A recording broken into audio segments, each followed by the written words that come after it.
Testing, testing, bananas and cheese. Can We everybody can hear hear you, me? Trish. Yep. Awesome. Hey. Now, we did have over 100 people register for today, so there might be people just kind of popping in and out as we go. So I'm going to do my best to try and keep up. So I'm not quite sure where Dan is, but it is Thursday night over in Michigan. So hopefully he's not having any issues connecting, etc. So, alrighty. Oh, Megan, don't do that. It's contagious, darling. It's contagious. I know. I've got homeschool 3 kids, and it's just like the day's already started. Good times, eh? So I've been migrated to the bedroom to do this.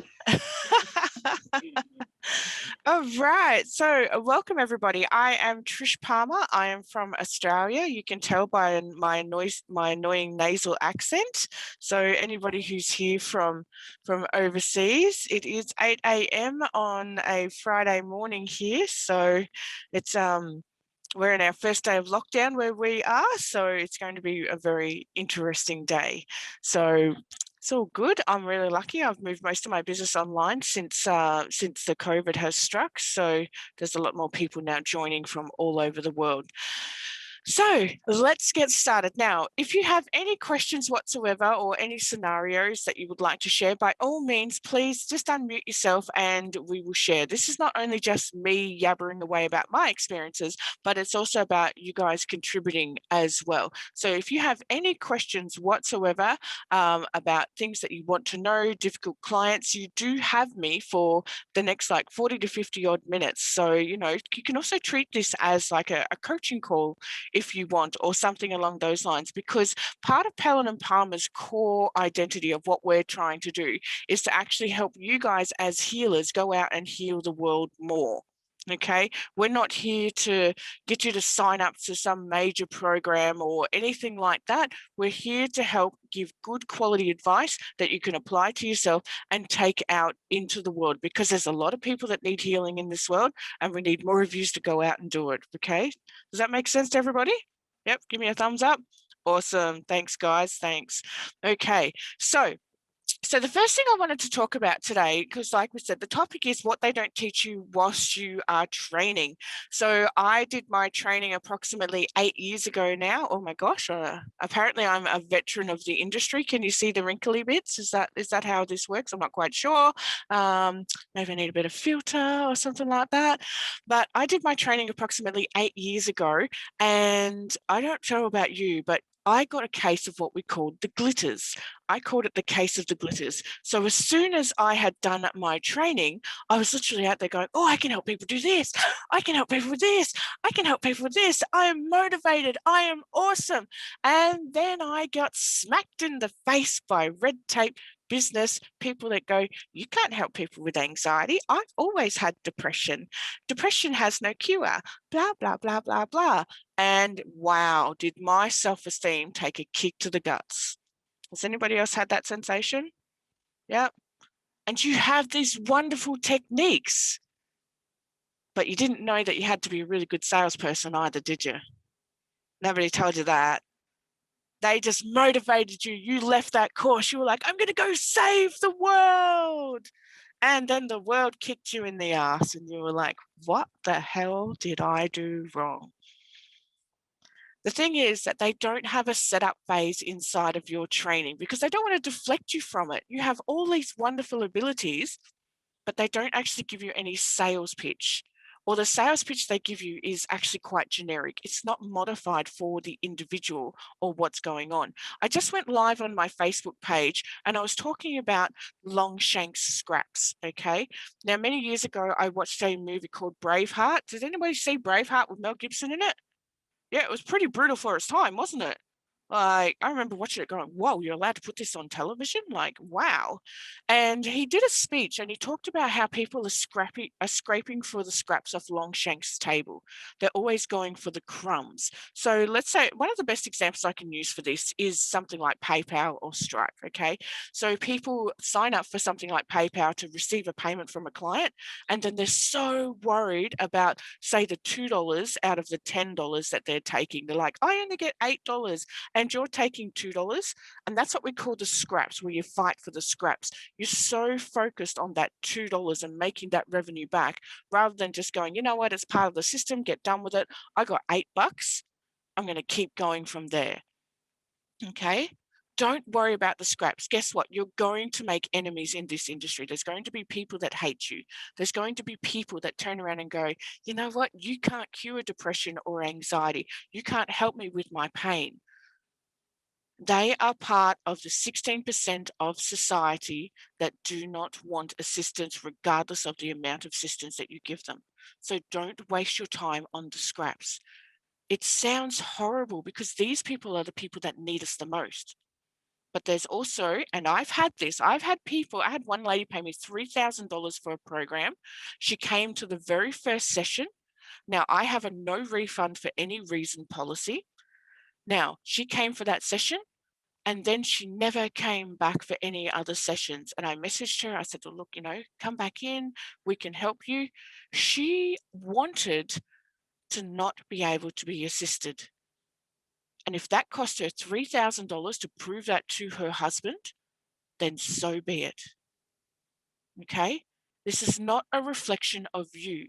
This has got nothing to do with were you in rapport with the client or anything like that. You could have had a great session, and then suddenly they don't come back for some reason, or they're asking for a refund for whatever reason. And that's because, guess what? There are people out there that want to say, no one can help me. Does that make sense? Now, every time that happens to you, I want you to do this. I want you to get a mirror, and I want you to look at it and go, you are good. You are great. Just keep going. Okay? Because when you start out in this industry, those people are like shit magnets. Yes, I'm Australian and I swear, okay? Should have set you up for that at the start. Someone like Jan knows what I'm like. Those people are attracted to you. It's like you're that deer in the headlights where they're just like, oh, there's a car. I'm going to jump out in front of it. Oh, you hit me. It's like, hang on, you jumped out in front of me. Okay. These are the people that are going to be attracted to you and everything that's going on. So these are some of your difficult clients. So what I also wanted to talk to you about today is aphantasia. Has anybody heard of aphantasia? Yep. So Megan heard about it last night. So put your hands up if you haven't heard about it. Yep. Okay. So aphantasia, you can look this up. It is spelled, let me make sure I get the spelling right. It is aphantasia. Aphantasia. They are those people that are going to come into your room and tell you they cannot visualize. I can't imagine. That is the name for it. So aphantasia. So write that down. There are a few blogs about it. Mike Mandel did an amazing blog about it. So aphantasia is all those people that sit down and they may be having hypnosis. They're like, I can't picture what you're talking about. Or I don't have any visualization. I can't use my imagination or something along those lines.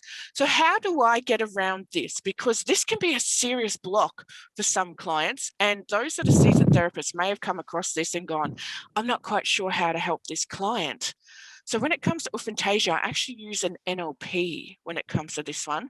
So I actually sit down the client with my table and I say to them, so you can't visualize, do I have that information correct? And they're like, yes.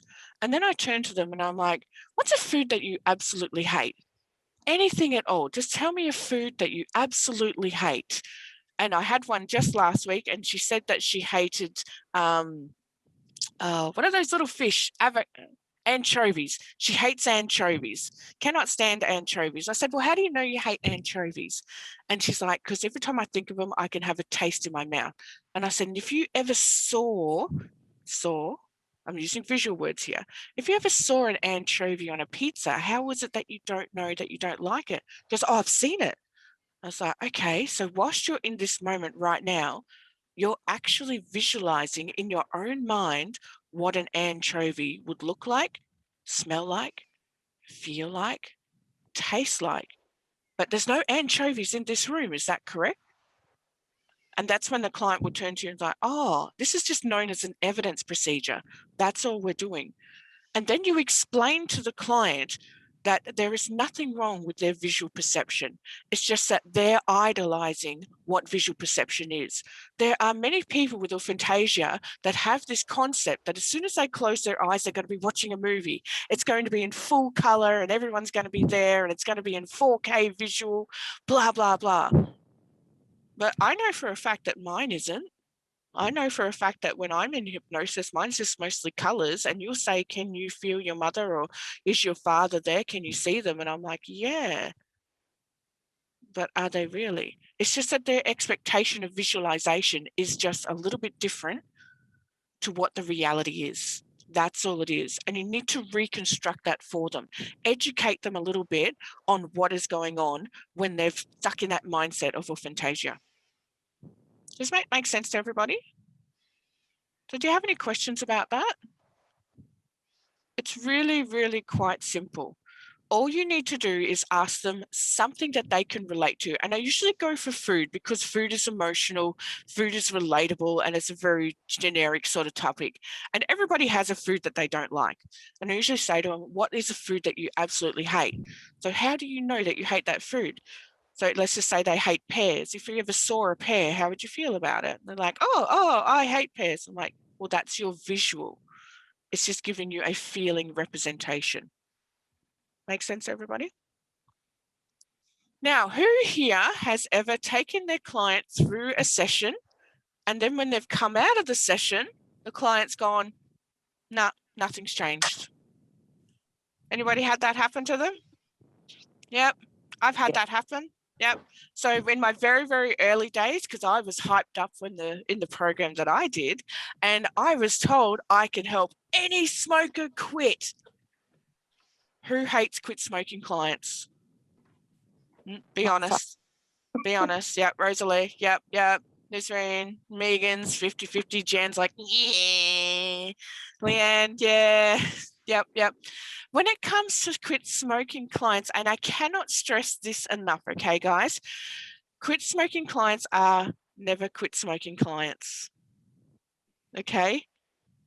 You've got to realize that. You've got to have that realization. These are anxiety clients.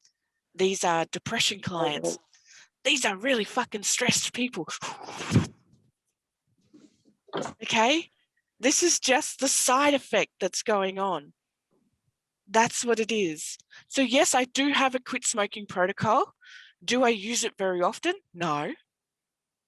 Because 90% of the time, I'm taking this client through an anxiety protocol, a depression protocol, how to manage stress better. And I absolutely guarantee you that when I do this, and I say this to my client whilst they are in that session, I had a man do 40 packs a day, and I knew for a fact that he was not going to quit. He was 16 when he started. He still loved smoking. And the only reason why he was quitting, because in South Australia at the time, they had brought in a new law for foster parents that you were not allowed to smoke in the house if you had foster children. And he fostered teenage boys. That was his thing. That's what he did, and he had 7 of them in his company. Okay, so he was just like, I have to quit smoking to help out these boys. And I'm like, absolutely, let's do it. But he still loved smoking. Now, I wasn't dealing with a quit smoking client here. I was dealing with an anxiety client.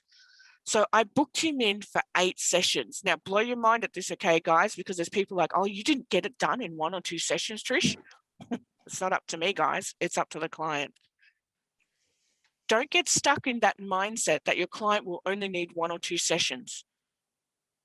Some clients are more resilient. That's why I have programs that can go up to 10 or even 15 sessions.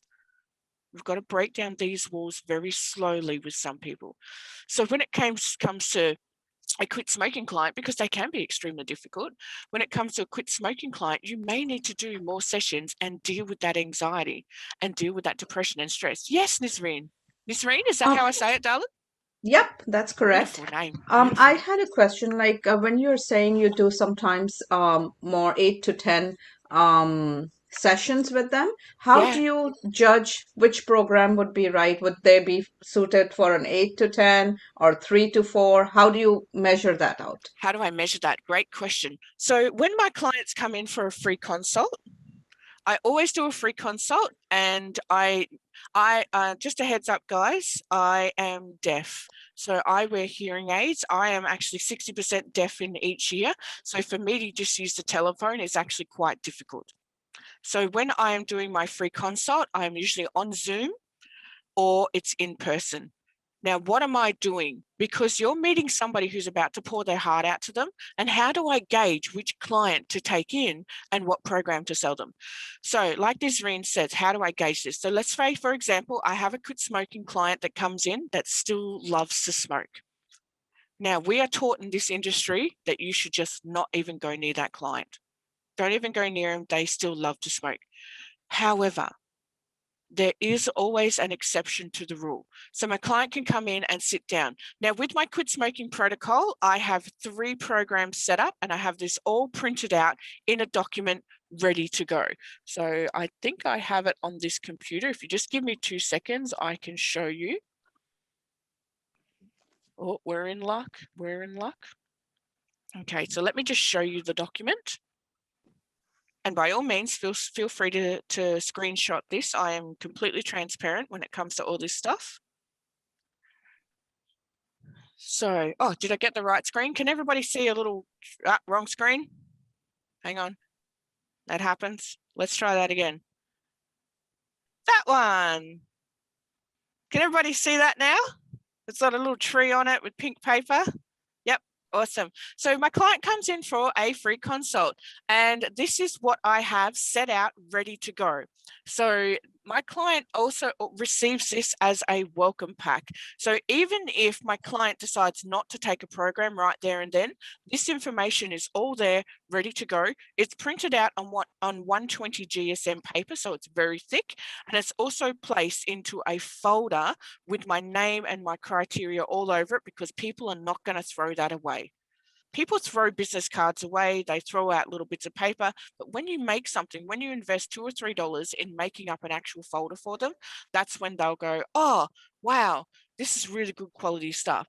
So what we have here on the very first page, it all talks about value and worth. It's called the paradox of investment, okay? So that's what that is there. Then I have 3 programs that will break it down. So I have my success breakdown program, which as you can see goes for 10 sessions.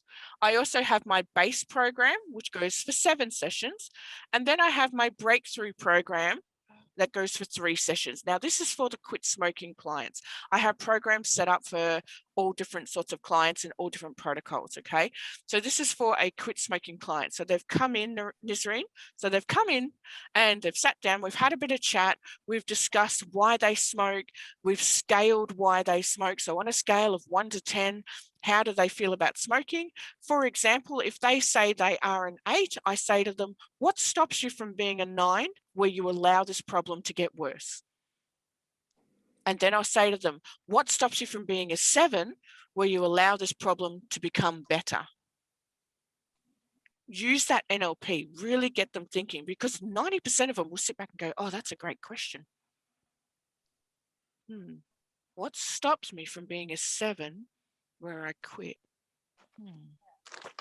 Get them thinking, okay?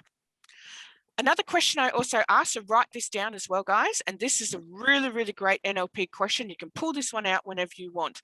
Smoking allows me to what? Everything that we do is giving us something. It gives us something on the positive side. As much as we may not think that being angry or frustrated or depressed or anxious is a good thing, it's actually giving us something. And this is where the client comes to the realization of secondary gain. So I would say to my clients, smoking allows me to what?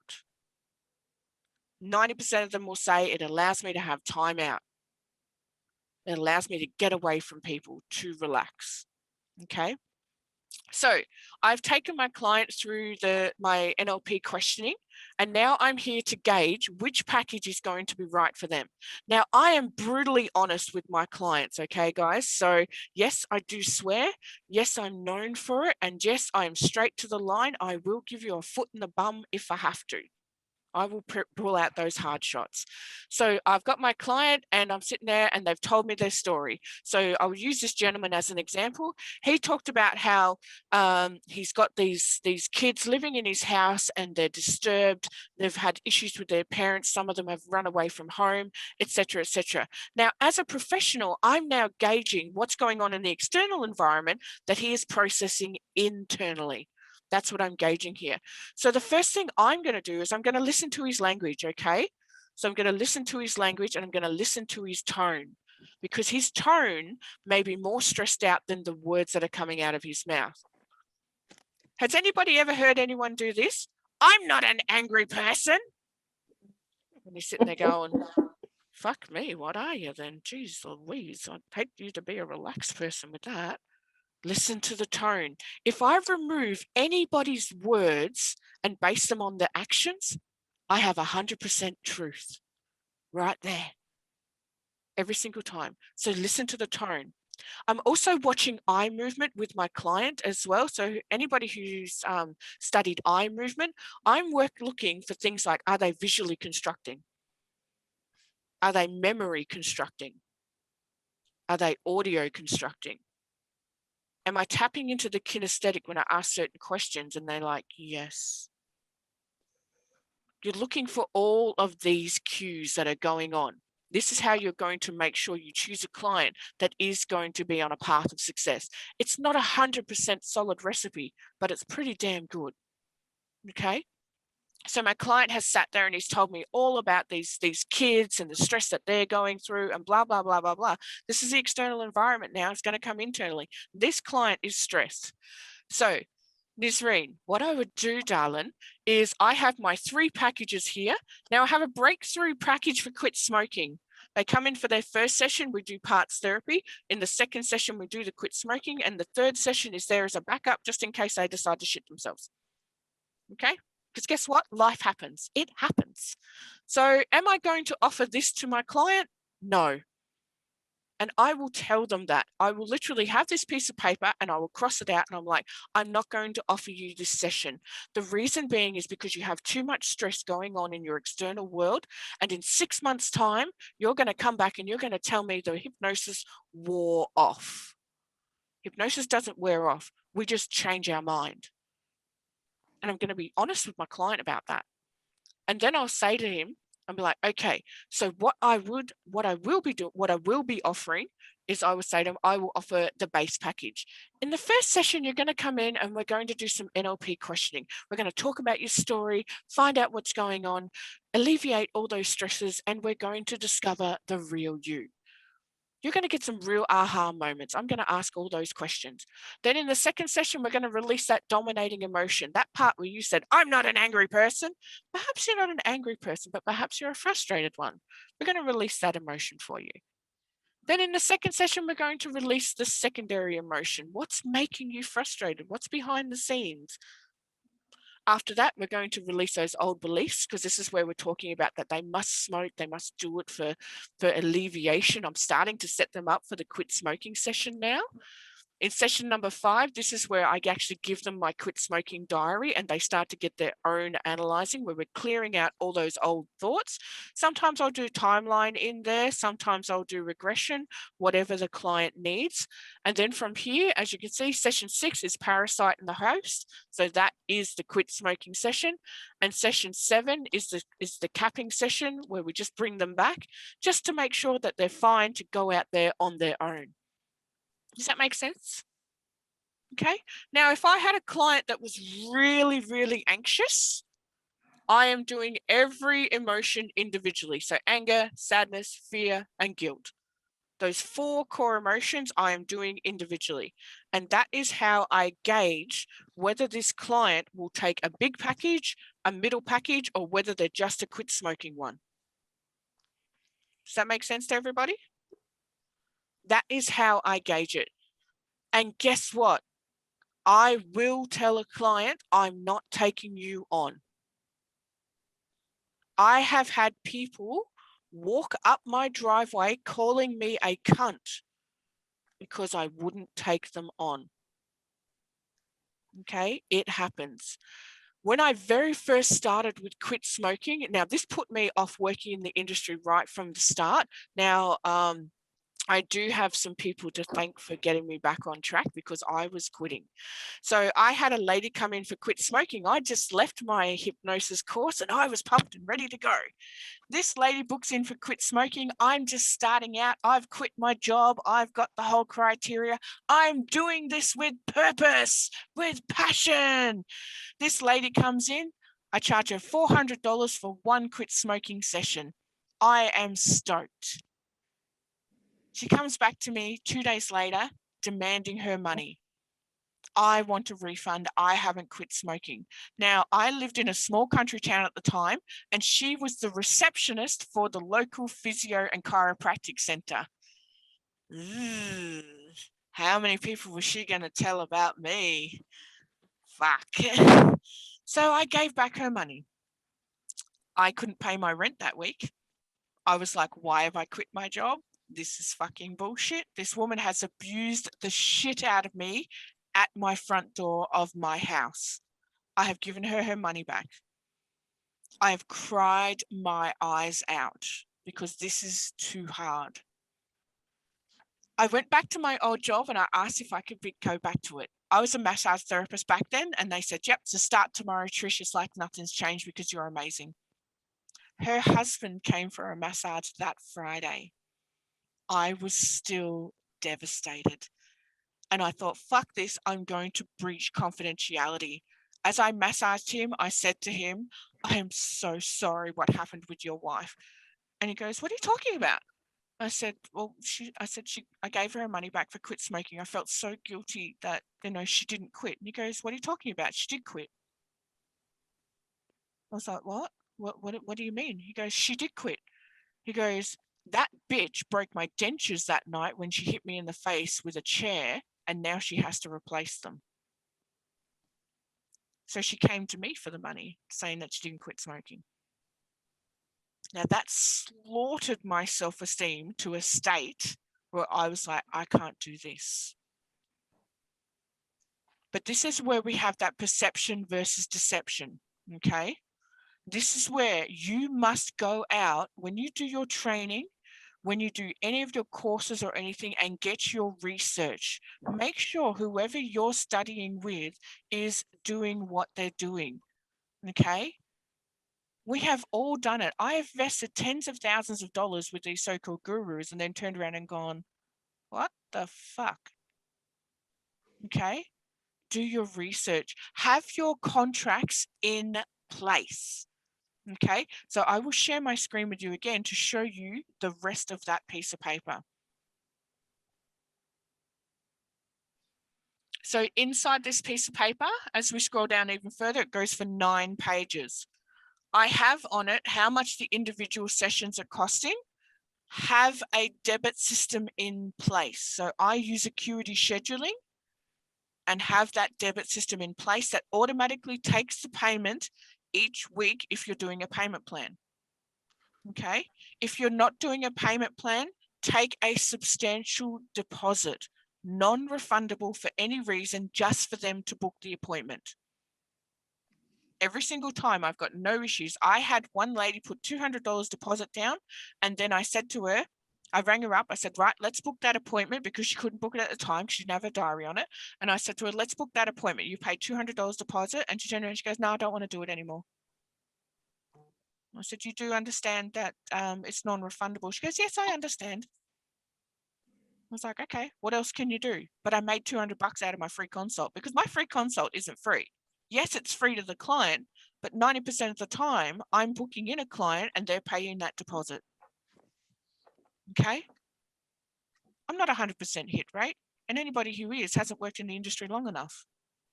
It's as simple as that. So I have that in there. As you can see, non-refundable deposit for any reason whatsoever. Then I have an information part that says the decision is theirs and they must be comfortable with their own success. It's kind of like a disclaimer. Then from here, I need to change my address. I've only just moved. Oh, good one.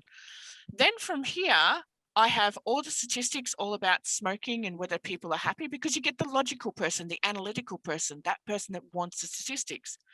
And now I have it all broken down, what to expect in the session, what's going to happen during the session, the length of the sessions, concluding the sessions, the payment plan, how it works, who it's through, what's going on. Now, here's a disclaimer that I absolutely recommend in every single person's product, okay? Product or service. If you would like to cancel your payment plan, please contact Trish and she can have the forms ready for you to sign. It must be in person or it's via Zoom. I have that in every single one of my contracts. Why do I have that in my contract? Because if I have a client that's in about week 4 or 5, that's what I call the self-jeopardization period. That's when people go, oh, I haven't lost as much weight as I thought I'd lost, or my anxiety is flaring up, or something along those lines. It is a self-jeopardization period, because as we all know, when we're having hypnosis, we don't usually see that much of a change. It's other people around us that sees the change. And unfortunately, there are some of those people around us. And Jan Haldane, she's the narcissist expert here. So if you, any assistance with relationships or narcissism or anything like that, go to Jan. She is the expert in the field. Okay. So, for example, I had one particular lady. She was coming along amazingly, and then her dad visited from Perth. And she was in a mess. And it's because he was a narcissist in her life. She had built up enough resilience, but not enough for when he actually came and visited for 2 weeks.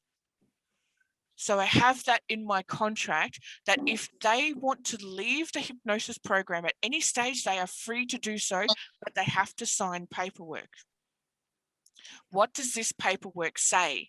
This paperwork says that they are opting out of the hypnosis of their own free will, and that they will not slander my business in any way, shape, or form, and they are signing that contract. Whilst they are signing that contract, I'm asking them questions as to, do they want to do this? What has led to this decision when they were so keen?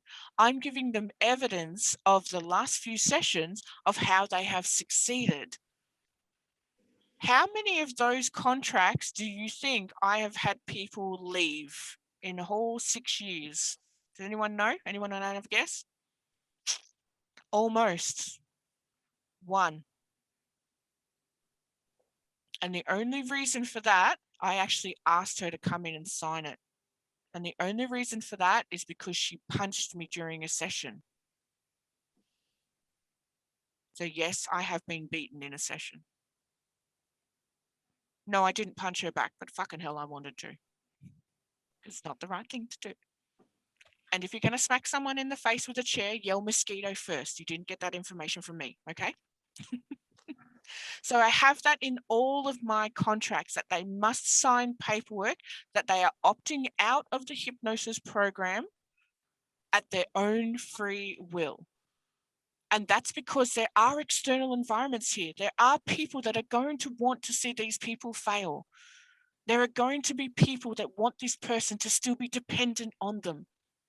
There are going to be people that are going to go through this transitional phase. I've had those people where the wife has gotten so amazing and so relaxed that she's actually left the husband because the husband was the controlling. He was like, you've changed. You're not the woman I married. And she's like, yeah, I'm not. I don't want you to be controlling me anymore. Okay. So I have that in every single one of my contracts to protect my client from themselves and from the external environment. Okay. Now, another thing also that I have in the contract as well is that all sessions are paid in advance. So let's say, for example, I have them on a payment plan. They are always 1 week in advance. And that advance session is non-refundable as well. Now, there are some times where I'm not a complete asshole. I understand that people get sick. I get that. But you're now running a business, guys. You got to put your big girl panties on and you just got to strut your stuff. There is always somebody with a sob story somewhere, but the bank doesn't give a shit about that sob story. All they care is, are they going to get their mortgage payment? So I have no issues whatsoever with stopping a plan and then deferring it for a week or two. But have that in your contract. It is up to your client to read the contract. If they don't read the contract, they can always refer back to the contract, and you know you've got it solid right there. Okay. Now, another difficult client. Who's ever had the yakka? Yep, Jan. Jan, you've had the yakka. Megan, yep. Oh, friend Cheryl, you've got the yakka. Leanne. So the yakka client that's the client that comes in and they don't fucking shut up. Or they're going into hypnosis and you're like, just relax and breathe. You know you can relax, can't you? Yes, you can. And they're like, yes, I can. It's like, oh God, just shut up. Just, oh my God, even when you sleep, you talk, okay? I give my client instructions to shut up.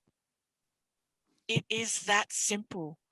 I will say to my client, you do not need to speak to me during this session unless I tap you on the hand or you hear the sound of the bell. You need to control the yakka. It's as simple as that. Now, whilst you're doing that, get a little bit creative as well, because the yakka sometimes gets you at the front door and you're like, just leave, just go, just go. You need to use your language more correctly. Yes, we're listening, but I also need to cut them off at some stage. And I will say to them, now go now and go and be amazing. I do have to run off myself because I have another one in 15 minutes, but let's talk more next week. Okay? Take that incentive. Your time is precious, and there are a lot of lonely people out there, and there's some people that just like to dribble shit. Take control of the session, because if you don't take control, they'll take control, and then all of a sudden your afternoon off was not off. Take control of it. Use your language really, really creatively. Okay? Who here has had the continuous counselor? Yep, you have. Carol hasn't. She's like, oh, you're going to experience this one now, Dal. It's coming. Okay. It's coming. So the continuous counselor is the person that keeps on canceling or rescheduling, or there's something going on, or the kid's sick again, blah, blah, blah. What do I do in this situation? First time, I'm very understanding. I get it. Life happens. Second time, kind of annoying, but I get it. Life happens. Third time, your program's on pause, and when you're ready to commit, come back. There are a lot of people in this world, and that is the kind of person that I call the scraps. They're not truly committed, and you can't make them committed. There are 3 types of hypnotherapists in this industry. Now, find which one you are. The first type of hypnotherapist is the person that takes on the clients and does everything that they need to do to accommodate them. They pander them. And it's because they are nurturing and they are understanding. The second type of hypnotherapist is the hypnotherapist who isn't really taking on that many clients because they've turned around and they're like, no, I've got to keep training and I've got to build up my confidence. I've got to get rid of my own money mindset and make that better. I've got to do this and I've got to do that and I've got to register for this and I've got to be on this and I've got to blah, blah, blah, blah, blah, blah, blah, blah, blah, blah. Okay. And the third type of hypnotherapist is focused on the outcome of the goal. They have already decided that there are heaps of people inside this world, that their time is precious, their time has value and money and worth. And at the end of the day, if you are not going to be committed, then that therapist is out. What kind of therapist are you? Because only one of those types of therapists is a 6- and 7-figure therapist like myself. Does anybody know which one it is? 1, 2, or 3? Yeah. Exactly. Number 3. Number 3. Number 1 therapist is great. Absolutely fantastic. We usually start off there. Okay. where we want to accommodate people. We want to help them out. No worries, I understand. Come next week. We can change that to 12 o'clock. Easy done. I'll put it on pause for 2 weeks. Commit in or out. There are exceptions to the rules. So I had a client that has cancer. I understand that she gets what she calls chemo brain, but she is committed. She still always turns up and she gives me enough time. Okay? Move on. Become the third therapist. The third therapist is that successful therapist that's going out and helping more people. The second therapist that's continuously stuck in their own mindset that I'm not good enough, I can't do this, I've got to sort out myself.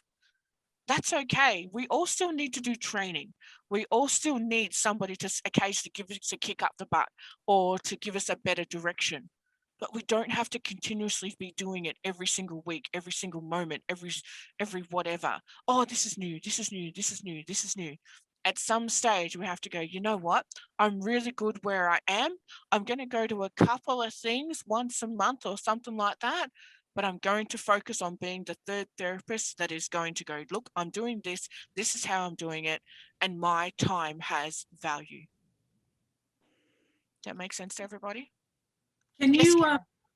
can you repeat your description of the third? I only got part of it written down, like outcome of the goal. I'll be sending you all a video anyway. So the third therapist is the one that is focused. Their time is valuable. One thing that I was told many, many years ago is that the only thing you can't replace in this world is the time of your life. Totally. Totally. Absolutely. My life is valuable. I love working as a hypnotherapist. I would say I'm slightly addicted. Wink, wink. Okay. But I also need to draw the line. So I have, Nikki messaged me the other day and she says to me, she's like, Trish, do you work on weekends? I said, no. She's like, Trish, do you work after hours late for those clients? No. I work from Monday to Friday. I don't work on Tuesdays because I'm online with my students. I like to be accessible then. But I work on Monday, Wednesday, Thursday, Friday, 9, finish at 5. And if my client can't come in those times, they're not really that committed. I don't need to go chasing them. When I very first started out, sure, I did a couple of late night ones and a couple of ones during the weekends, but I didn't make that my business plan of success. And when my client says to me, would you do it after hours or weekends? I simply do this. I usually put my hand on them and I say to them, no, that's the time for my family. You understand, yes? I'm not asking a question, but I'm asking a question, aren't I? Yep. It's like I'm giving choice, but I'm taking it away at the exact same time. Okay? And for the last 5 years, I don't work weekends and I don't do late night sessions. Okay? I get it that there are some people out there that are just like, you know what, I have a business or I'm working contract from 9 to 5, blah, blah, blah. Go talk to your boss. Your boss will understand that your mental health for your future is crucial and can give you the afternoon. That's part of the leverage task here. That's part of the commitment. You have to pull out the big guns sometimes, guys. Okay? Oh, yeah. Absolutely, Rosalie. Thank you for that. So Rosalie put into the chat, it's the word visualize that confuses people. Absolutely. I refer to imagination, memories, feelings, and all the senses. So when I'm doing my hypnosis, I say imagine, picture, pretend. So simple. Imagine, picture, pretend that you're on a beach. Because like Rosalie said, people get stuck on that visualize. Okay. Now, when it comes to your business, who here's working full-time as a hypnotherapist? Yep. I work. Yep. Mumtaz. Oh, I love that name. That's gorgeous. Gorgeous. Josa, easy done. Who wants to work more full-time as a hypnotherapist? Yep. Okay. Yep. Easy done. Done it over 41 years. Wow. You're more of a veteran than me. We should be sitting here listening to you, darling. That's it. Handing it over. I'm on holidays. Good stuff. Credit to you, honey. Credit to you. Now, I love it. Oh, it's amazing. I love the shifts that you receive. I really do. So one thing I want you to understand is it does happen. Okay? You may not be full-time right now. Maybe you've got a side hustle of some sort, or you're still working a job. Question. So Anne's a student. Oh, keep going, darling. Question, guys. When is the best time to plant an oak tree? Anybody know? At least 10 years ago. Absolutely. At least 10 years ago, if not 40. Every business inside of every industry takes approximately 6 years to launch. We usually spend the first year in that year of doubt where we're like, oh, motivated, but everyone's slapping us down. And then after that, it's just a matter of keep on going. Okay. Now I'm going to give you this and take this with you. Okay. Every time I've had a client at the end of their program, I usually ask if they would leave me some feedback with a QR code. Now, some industries we can't do that in. So if you're a psychologist or a counselor or something like that, you're not actually allowed to do that. Okay. However, when I have my end of session criteria where that client is going away, they're going to be amazing, I set them up. I said, look, I said, life's going to happen. If you need to come back, we'll do your top up. I said, it's just no different to washing your hair or eating your food. You need to have a top up, a cleanse as such. And then I say to them, so I'll use Linda as an example. So let's just say Linda has come in for her last session. And then I'll say to Linda, do you know of anybody else that is close to you that perhaps I could assist? And Linda might turn around and go, her sister, her brother, an uncle, or something like that. I am not asking Linda to go out and tell people about me. I am asking Linda for a specific person that she is close to. Why am I asking that? Because Linda's already in rapport with that person. It's not like a stranger's coming to me. Linda is already in rapport with that person. Then what I will do is I will write that person's name on my business card and I will say to Linda, can you please give this to Sharon for me so that perhaps we can assist her? Then Linda will go out and she will go on a journey to give it to her friend Sharon. Linda's already in rapport with Sharon. Sharon's already got issues. Sharon has seen Linda get some amazing results. And then all of a sudden, it may take a month or two, I've got Sharon on the phone. Oh, Linda referred you. And I'm like, oh, Linda referred you. Fantastic. Well, because Linda has been such a fantastic client for me, I'm willing to offer a partial discount to you. Come on in for the free consult and let's talk. And I'll give them 10% off. No big deal. And that's how you keep the ball rolling with rapport creates rapport. It's a reverse referral. I'm not going out there and saying to people, come to me, I can help you with your anxiety and your depression and blah, blah, blah, blah, blah, blah, blah. I'm actually taking those clients that are already here and asking them to use their rapport with their people to advocate to them. Does that make sense? And that's how all of a sudden, because Sharon's a friend of Linda's, and Sharon has different people. Sharon's now bringing in her son. Her son's referred somebody from school. This is where 1 becomes 2, 2 becomes 4, 4 becomes 8, 8 becomes 16. You can see how exponential this can get. And it really doesn't take that long. But I'm not saying to Linda, hey, here's my business card. If there's anybody else you think I could help, just let them know. What do you think is going to happen to that business card? It just gets lost. I mean, I don't know about you guys, but I think I'd have at least 50 business cards in the bottom of the thingy in the car. And I don't think of going and getting them. Like if somebody says, is there a local plumber? I'm on my phone. I'm not going getting the business card. So the business cards are used as a referral for the individual that already has rapport with someone. And I'm giving them a specific name. Why am I giving them a specific name? Because that person is in rapport with them and that's a friend and they want to help them. They want to help their friends. They want to help their family. If that person decides not to come, well, that's so be it. But all of a sudden, Linda felt that because I've helped her, she can help me. And that builds up her confidence. And then suddenly one day she will tell a stranger about it because it's built up her confidence. Does that make sense to everybody? Yep. So use that as a referral system. No, you can't give a business card if your client is on Zoom. Absolutely not. However, you can give them an email with a discount voucher in it saying, come for a free consult, give this to Sharon, and I will personally give them 10% off. Okay, so that's what you can do there, Monique.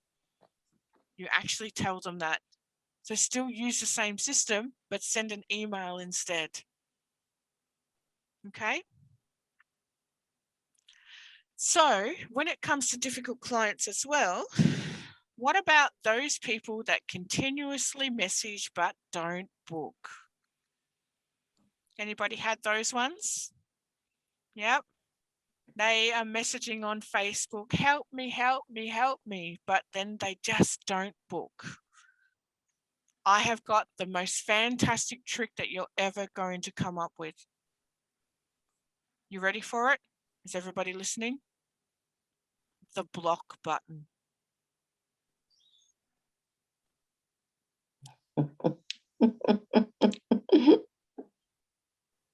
Don't waste your time.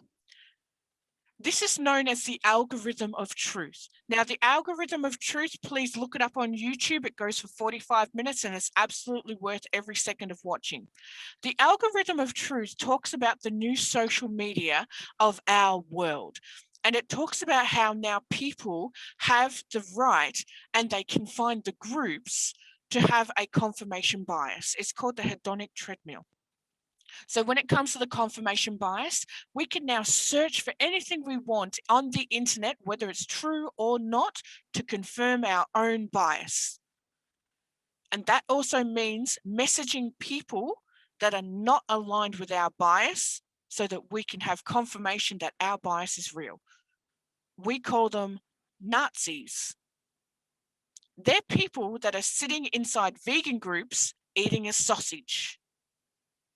Okay, they don't resonate with that group, but it gives them some kind of power. Jan, that's a really great blog for you, darling. The narcissist. Actually, if you haven't read Jan's blog about the communal narcissist, please go to janhaldane.com. It's freaking amazing. Okay, so that's what we call the algorithm of truth. Unfortunately, with the algorithm of truth, there's always going to be the Nazi inside the group. That's not going to be supportive. And it's because it gives them a sense of power. And now that we are all socially connected, we now confirm our own biases by joining those groups. And it doesn't matter whether it's right or wrong for us, whether it's healthy or not, it confirms the groups. Is anybody here on Reddit? Reddit.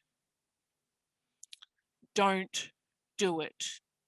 It's freaking toxic. It is an absolute supportive community for anybody who wants to believe in whatever they want to believe, regardless of the evidence. Okay? So if you're going to jump into those groups, be prepared to be stabbed through the heart, nailed to a cross, whatever. Okay? It will happen. Because that's what happens in Reddit. Okay, I'm in the Reddit communities, but I'm very constructive. Okay, I'm actually a tech head, so yes, I do go into the deep dark web as such. Okay, so please spell the website regarding the articles of the narcissist. Absolutely, I'll do you one better. janhaldane.com, janhaldane.com, and then go to the blog section. Okay. Jan's got some amazing training as well, guys, if you want to jump onto that. She actually, I'm frowny facing her, and she knows I'm frowny facing her. She offers all of her courses access for only $200. So jump onto that. Okay. She's like, shut up, Trish. So yeah, there's like, about 12 or 15 courses for bugger all, basically. So yeah, so jump onto Jan Haldane and read all about the narcissist. So yeah, so guess what? There are going to be people inside of the social communities that are doing the confirmation bias where you can't help me, but I'm going to keep messaging you just to prove that you can't help me. Block them. Guess what? Chances are all of their friends on Facebook are not really your friends on Facebook. And if they want to continue being in that narcissistic mannerism and tell all the people about how you block them and they're not helping you, it's going to blow over in a week. Move on with life. There are billions of people in this world. You've just got to go source the groups that are right for you. Okay? So use the block button. Don't waste too much time and energy. If they're not booking, they're not booking. They're not committed. Okay? Simple as that. So, does anybody have any questions or anything they would like to ask me before we trundle off? No? You can always message me on Facebook. I'm always here to help. Franchelle, hit me, darling.